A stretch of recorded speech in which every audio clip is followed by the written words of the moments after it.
दोस्तों, आइए बात करते हैं अमेरिका के राष्ट्रपति चुनाव के बारे में। यह एक बड़ा ही उतार चढ़ाव भरा सफर होता है। इतने मोड़ आते हैं कि अनुभवी से अनुभवी राजनीतिक विश्लेषक भी हैरान हो जाए। आप सोच रहे होंगे कि यह तो बस अपने पसंदीदा उम्मीदवार को चुनने और वोट डालने जितना आसान है ना? जरा ठहरिए, क्योंकि यह उससे थोड़ा और पेचीदा है। व्हाइट हाउस की दौड़ चुनाव के बहुत पहले शुरू हो जाती है।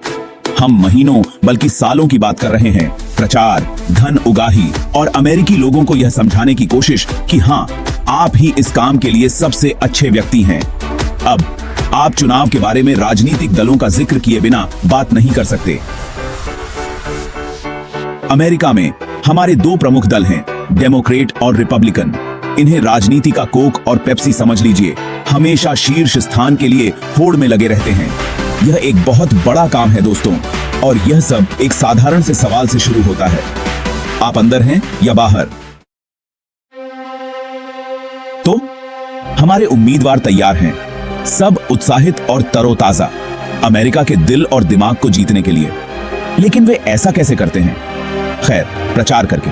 बिल्कुल, इसमें बहुत हाथ मिलाना, बच्चों को चूमना और ऐसे भाषण देना शामिल है कि सबसे अच्छे कवि भी ईर्ष्या से रो पड़े। और फिर बहस होती है।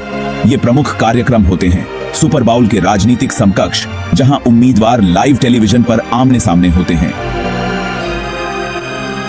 मतदाताओं के लिए उम्मीदवारों को व्यवहारिक रूप से देखने, उनकी नीतियों को सुनने और कभी-कभी अजीबोगरीब गलतियों को देखने का मौका होता है।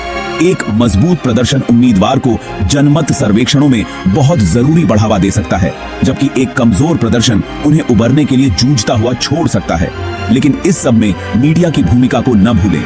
वे उम्मीदवार को बना या बिगाड़ सकते हैं और वे यह जानते हैं।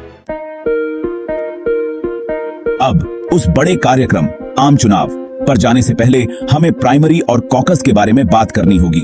ये शुरुआती दौर हैं ओलंपिक ट्रायल के राजनीतिक समकक्ष, जहां प्रत्येक पार्टी राष्ट्रपति पद के लिए दौड़ने के लिए अपने विजेता का चयन करती है। प्राइमरी और कॉकस भी कुछ ऐसे ही होते हैं, बस एथलीटों की जगह हमारे पास राजनेता होते हैं और पदक की जगह वे लड़ रहे होते हैं वोट के लिए। प्राइमरी एक नियमित चुनाव की तरह है। आप अपने मतदान केंद्र पर जाइए, गुप्त मतदान करें और बस आपका काम हो गया।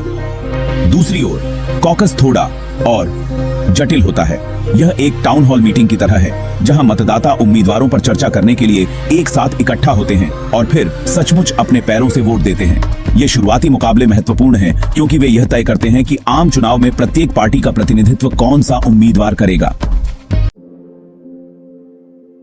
सम्मेलन और नामांकन।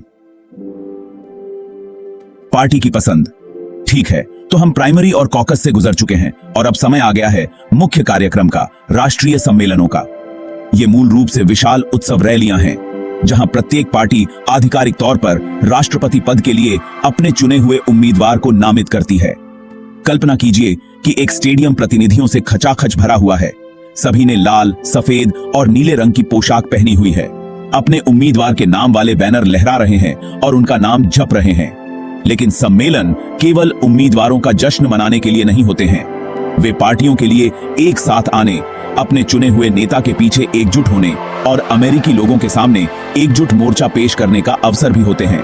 और फिर उपराष्ट्रपति पद के उम्मीदवार आते हैं। राष्ट्रपति पद के उम्मीदवार को अपने चलने वाले साथी को चुनना होता है, और यह एक ऐसा फैसला है जिसे हल्के में नहीं लिया जाता है। उन्हें ऐसे व्यक्ति की आवश्यकता होती है जो उनके कौशल का पूरक हो, जो उनकी कमजोरियों को संतुलित कर सके और जो जरूरत पड़ने पर आगे आकर नेतृत्व कर सके। इलेक्टोरल कॉलेज एक अनोखी प्रणाली। अब यहां चीजें थोड़ी जटिल हो जाती हैं। संयुक्त राज्य अमेरिका में हम सीधे अपने राष्ट्रपति का चुनाव नहीं करते हैं। इसके बजाय हमारे पास इलेक्टोरल कॉलेज नाम की यह व्यवस्था है। प्रत्येक राज्य को उसकी जनसंख्या के आधार पर एक निश्चित संख्या में इलेक्टर मिलते हैं।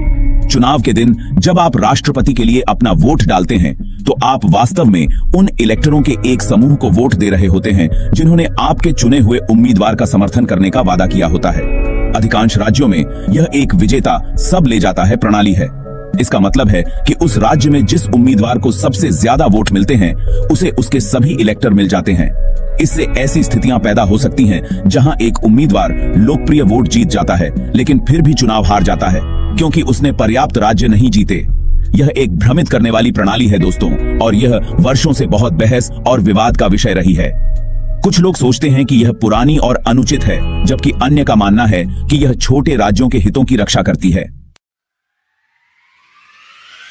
आपका वोट, आपकी आवाज, भागीदारी का महत्व। तो लीजिए दोस्तों, अमेरिकी राष्ट्रपति चुनाव प्रक्रिया का एक क्रैश कोर्स। यह एक लंबी, जटिल और अक्सर हैरान करने वाली यात्रा है, लेकिन यह लोकतंत्र की स्थायी शक्ति का प्रमाण भी है। लेकिन यहां एक बात है, अगर आप भाग नहीं लेते हैं तो इनमें से किसी भी चीज का कोई मतलब नहीं है। आपका वोट आपकी आवाज है दोस्तों। यह आपका मौका है कि आप यह कह सकें कि आपका प्रतिनिधित्व कौन करता है, आपके जीवन को प्रभावित करने वाले फैसले कौन लेता है और इस देश के भविष्य को कौन आकार देता है।